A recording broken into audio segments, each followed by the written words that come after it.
భరణి గారిని మాట్లాడవలసిందిగా రిక్వెస్ట్ చేస్తున్నాం. భరణి గారు.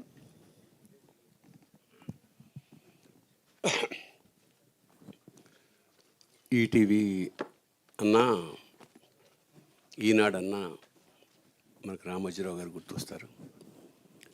నాకు ఆయనకి అనుబంధం దాదాపు 40 ఏళ్ళ నుంచి ఉంది. చివరిసారి ఆయన కలవడం నా జీవితంలో, అంటే ఎప్పుడు కలిసినా ఒక ఇన్స్పిరేషనే. చివరిసారి కలిసినప్పుడు ఏంటంటే, నేను ఒక జర్నలిస్ట్ వేషం వేసుకున్నాను. జుట్టంతా చెదిరిపోయి, బట్టలు చిరిగిపోయి అలా ఉంది.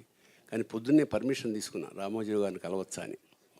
లంచ్ టైంలో రమ్మన్నారు. మళ్ళీ గెటప్ మార్చుకోవడం కష్టం అని చెప్పి నేను వెళ్ళా ఆయన దగ్గరికి. వచ్చారు. రాగానే ఏమనుకోకండి సార్, ఇది ఒక ఫ్రస్ట్రేటెడ్ జర్నలిస్ట్ గెటప్ అన్న. ఆయన జర్నలిస్ట్ అందరూ ఫ్రస్ట్రేషన్లోనే ఉంటున్నారులేండి అన్నాడు. అంత సమయస్ఫూర్తి. తర్వాత సార్ మీకు ఈ పిల్లి గడ్డం లాగా పెట్టారు, బాగుంది సార్ అన్న. గడ్డందే ఉందండి, నేను బాగాలేనన్నాడు ఆయన. చిక్కుమంది నాకు. తర్వాత చెప్పారు ఆయనకు హెల్త్ ఏం బాగుండట్లేదు ఆయన. సరే వెళ్ళిపోతున్నప్పుడు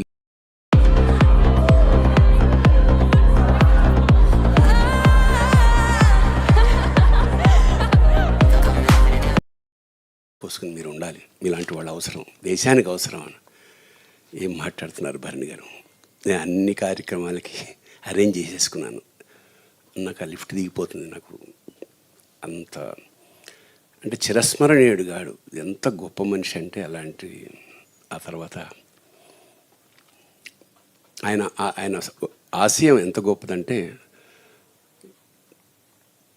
సతతం ఎల్లకాలం శాశ్వతంగా ఆయన ఆశయాలు ఉంటాయని మనస్ఫూర్తిగా నమ్ముతూ, నెక్స్ట్ మా ఇందాక మనవాడు అనిల్, రవి చెప్తున్నట్టు అందరికీ ఏజ్ పెరుగుతూ ఉంటే రాఘవేంద్ర వారికి వెనక్కెడుతూ ఉంటుంది.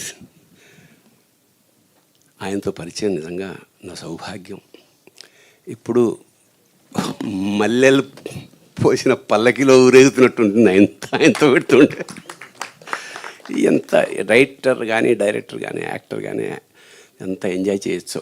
కేవలం ఆయన ఉన్నాడంటే నాకు ఎట్టి పరిస్థితుల్లో, యాక్చువల్గా ఇవాళ నాకు వేరే పని ఉంది కానీ ఆయన స్వయంగా ఫోన్ చేసేటప్పటికి ఇంకా కాదనలేకపోయాను. ఇక ఈటీవీ చాలా గొప్ప వేదిక ఇది. ఎందుకంటే పూర్వం షార్ట్ ఫిల్మ్స్ అనేవి ఒక ట్రెండ్గా మొదలైందన్నమాట. అంటే విజిటింగ్ కార్డ్ ప్రొడక్షన్స్, అంటే నేను ఇది చేయగలను అని. కాకపోతే అంత సక్సెస్ఫుల్ కాలేదు. లక్షలాది మంది షార్ట్ ఫిల్మ్స్ చేస్తున్నారు. కానీ ఈ వేదిక మాత్రం ఖచ్చితంగా, ఎందుకంటే పరిపూర్ణమైన కథను అరగంటలో చెప్పగలిగిన వాడు ఏదైనా చేయగలడు అనేది ఒక. తర్వాత మన వాళ్ళు చెప్పినట్టు యాడ్స్, సాంగ్స్, ఫైట్స్ ఇలాంటివే కదా. అంచేత గొప్ప గొప్ప కథల్నికి పరమాద్భుతమైన వేదిక ఇది. సో భవిష్యత్తులో మనం ఇంకా చాలామంది దర్శకుల్ని ఎక్స్పెక్ట్ చేయొచ్చు ఈ వేదిక మించి. అలాగే నటులు.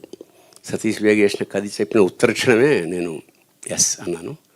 చాలా బాగా చేశాడు. చాలా తక్కువ టైంలో చకచక్క చేసేసాడు. ఖచ్చితంగా ఈటీవీ విన్లో కథలు మనం దాచుకోదగ్గవి, హృదయంలో దాచుకోదగ్గవి. అలాగే ఎంతమంది గురించి చెప్పినా చిన్న ఆవకాయ ముక్క లాంటి మా సుమ్మ గురించి ఏ సభని ఎలా అని ఇందాక కూర్చుని ఇవి బట్టి పడుతుందా, చూసి చదువుతుందా, లేదా అసలు జన్మే అలాంటిదా. Wonderful, such a talented. నిజంగా పద్మశ్రీ ఆవిడకి అక్కర్లేదు. ఆల్రెడీ పద్మశ్రీ గురించి ఎక్కువ డిస్కషన్ వద్దు, ఎందుకంటే గబుకు ఎక్కువ డిస్కస్ చేస్తే ఎవరు కూడా. అంచేత అంతకన్నా హృదయాల్లో నిలిచిపోయిన మా సుమని నిజంగా ఆశీస్సులు అందిస్తూ శుభం భూయాత్. All the best. God bless you. Thank you sir. Team నుంచి ఇక